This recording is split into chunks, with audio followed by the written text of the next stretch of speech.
नमस्कार, मी अश्विनी. अशी रेसिपी मराठीमध्ये सर्वांचं खूप खूप स्वागत आहे. आणि आज अश्विनीच्या स्वयंपाकघरामध्ये अगदी झटपट आणि चमचमीत अशी आपण बोंबलाची चटणी बनवणार आहोत. सुके बोंबील आहे. सुके बोंबील मस्त मी साफ करून घेतलेले आहे आणि छोटे छोटे पीस असे तुकडे करून घेतलेले आहे. तर प्रथम आपण बोंबील भाजून घेणार आहोत आणि दुसरीकडं इकडे मी कांदाही कट करून घेतलेले, 3 कांदे बारीक कट करून घेतलेले, 1 टोमॅटो आणि 10-12 लसणाचे कांड्या अशा मी ठेचून घेतलेले आहे.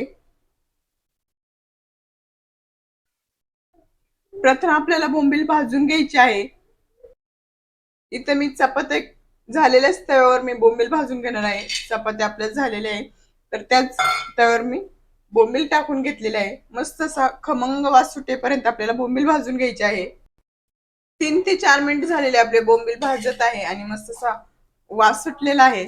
आता हेच बोंबील आपण गरम पाण्यात घालून घेणार आहोत लगेचच.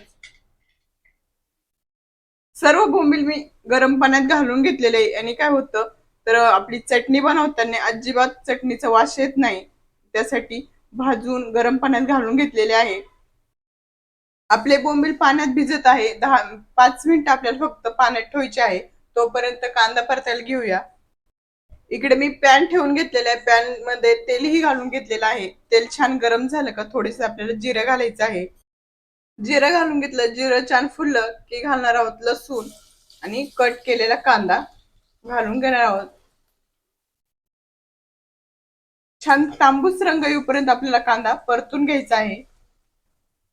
कांदा परतत आहे तोपर्यंत आपण जे सुके बोंबील भाजून आपण गरम पाण्यात घातलेले ते सुद्धा साफ करून घेणार आहोत. दुसऱ्या साईडला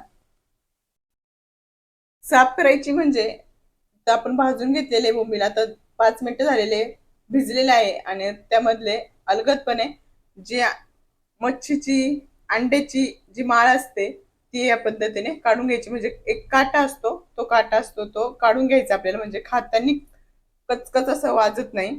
या छान गुलाबी रंगावर भाजून झालेला आहे. आपण घालणार आहोत टॅमॅटो. टॅमॅटोही छान आपल्याला मऊ करून घ्यायचे कांद्याबरोबर आणि त्याच्या बरोबरच घालणार आहोत चवीनुसार मीठ.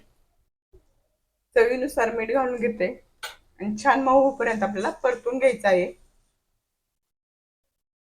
आपला कांदा टोमॅटो छान परतलेला आहे. अगदी मऊ झालेला आहे बघत असाल. आणि आपल्या बोंबील सुद्धा खूप छान असे साफ करून घेतलेले आहे. सर्व बोंबील घालून घेते.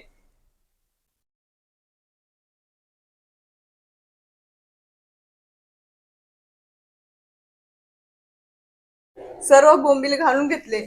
एक जोक करून घेणार आपण, सर्व परतून घ्यायची छान.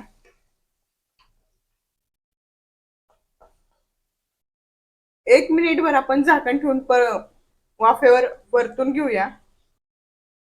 1 मिनिट झालेला आहे. मस्त आपण झाकण ठेवून घेतलं होतं. आता आपण सुके मसाले घालूया. सुके मसाल्यामध्ये घालणार आहोत हळद, साठवणीचा घरचा मसाला आणि एकजीव करून घेणार आहोत. मस्त पुन्हा एक पुन्हा 1 मिनिटभर झाकण आपण ठेवणार आहोत. मसाला घातल्याच्या नंतर सुद्धा 1 मिनिटभर आपण परतून घेतलेला आहे. आता घालूया भरपूर सारी कोथिंबीर आणि 1 कप पाणी, म्हणजे आपले बोंबील छान शिजतील. एक आपल्याला 7 ते 8 मिनिटं झाकण ठेवून छान आपल्याला शिजवून घ्यायचे आहे बोंबील. 7 ते 8 मिनिट झालेले आहे. आपली जी बोंबलाची चटणी आहे मस्त अशी झालेली आहे. अतिशय मस्त असं तेल सुटलेलं आहे. या पद्धतीने जर केलं तर अजिबात वास सुद्धा येत नाही आणि न खाणारे सुद्धा खाणार एवढी छान होते. नक्की ट्राय करून बघा. अतिशय छान अशी चमचमीत आपली बोंबलाची चटणी तयार आहे. आजची रेसिपी कशी वाटली नक्की कॉमेंट्स मध्ये सांगा. आणि रेसिपी आवडली असेल तर लाईक करा, शेअर करा, चॅनलला सबस्क्राईब करा. अशाच नवीन रेसिपी संग पुन्हा भेटूया. तोपर्यंत स्वस्त राहा, मस्त राहा, मेन म्हणजे आपले व्हिडिओ बघत राहा. बाय सर्वांना.